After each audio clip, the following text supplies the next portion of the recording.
High, welcome to my channel. তো আজকে আমি তোমাদের সাথে শেয়ার করব খুবই সহজ পদ্ধতিতে একটা সুস্বাদু চিকেনের রেসিপি। অ্যান্ড হ্যাঁ, এই ভিডিওটা শুধুমাত্র আমার সেই সকল বন্ধুদের জন্য যারা কিনা একেবারেই রান্না জানো না। তো চলো, আজ আমি তোমাদের শেখাবো কিভাবে সহজ পদ্ধতিতে দই চিকেন করবে। তো আমি আজকে দই চিকেনের জন্য নিয়েছি প্রায় 500 গ্রামের মতো চিকেন। অ্যান্ড ভালো করে মাংসটা ধুয়ে নিয়েছি, ধুয়ে একটা পাত্রতে রেখে দিয়েছি। দেন তার মধ্যে কী কী ইনগ্রেডিয়েন্ট মেশাচ্ছি চলো তোমাদের সাথে শেয়ার করি। আর আমি যেহেতু দই চিকেন করবো, আর আমি অলওয়েজ চিকেনটাকে ম্যারিনেট করেই রাখি, কারণ ম্যারিনেট করা চিকেনটাতে কী হয়, মশলাটা বেশ তাড়াতাড়ি ঢুকে যায়, আর চিকেনটা কিন্তু ভীষণই সফট হয়, আর টেস্টটাও কিন্তু একটু ডিফারেন্ট হয়। তো আমি ম্যারিনেট করার জন্য কী কী মশলা দিয়েছি চলো তোমাদের সাথে শেয়ার করি। তো প্রথমে আমি দিয়েছি পরিমাণ মতো হলুদ, তারপরে দিয়েছি নুন, দিয়েছি লঙ্কার গুঁড়ো, তারপরে দিয়েছি জিরের গুঁড়ো, ধনের গুঁড়ো, আর দিয়েছি আদা রসুন লঙ্কা পেঁয়াজ পেস্ট। তারপরে দিয়েছি সব থেকে ইম্পর্টেন্ট যেটা, সেটা দই। প্রায় 60 থেকে 70 গ্রামের মতো দই দিয়েছি। দেন ভালো করে প্রত্যেকটা মশলা মাংসের মধ্যে মিশিয়ে রেখে দিয়েছি প্রায় আধ ঘন্টার মতো।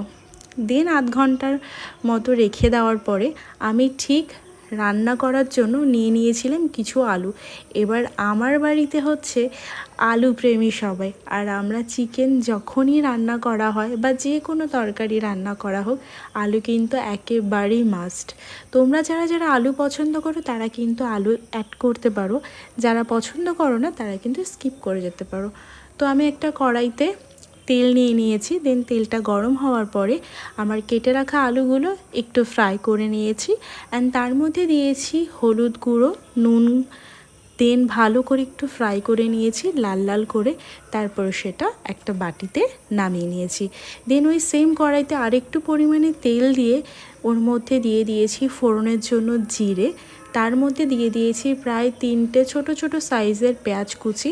একটু ব্রাউন কালারের ভেজে নেওয়ার পরে ওর মধ্যে ছেড়ে দিয়েছি ম্যারিনেট করা চিকেন। দেন চিকেনটা দিয়ে নাড়াচাড়া করব প্রায় 20 থেকে 25 মিনিটের মতো ভালোভাবে ফ্রাই করব। তারপরে ওর মধ্যে অ্যাড করব সেই ভেজে রাখা আলুগুলো। অ্যান্ড হ্যাঁ, একটা জিনিস মনে রাখতে হবে, যতক্ষণ না মশলাটা ভালোভাবে ফ্রাই করা হচ্ছে ততক্ষণ কিন্তু তোমরা নাড়তেই থাকবে। মানে কি করে বুঝবে মশলাটা কষানো হয়ে গেছে, যে মশলাটায় তেল আমরা ফোড়নের জন্য দিয়েছিলাম সেই তেলটা দেখবে যখন কষানো হয়ে যাবে তেলটা বেরিয়ে যাবে বা তেলটা ওপরে ভাসবে। অ্যান্ড চিকেন থেকে যেহেতু জল বেরোয়, দেন ওই জলেরটাও শুকানোর পরে দেখবে তেলটা উপরে ভাসছে, তখন বুঝবে যে তেল বেরিয়ে যাওয়া মানে চিকেনটা কষানো হয়ে গেছে। অর্থাৎ চিকেন যখন ফ্রাই করবে তখন দেখবে তেলটা দেখা যাচ্ছে, মানে তেল ছেড়ে দিয়েছে। তো ভালোভাবে ফ্রাই করার পরে আমি ঠিক কিছুক্ষণ পরে দিয়ে দেবো অল্প পরিমাণের জল, যেহেতু আমি চিকেন কষা করছি। জল দেওয়ার পরে কিছুক্ষণ ফোটানোর পরে নামিয়ে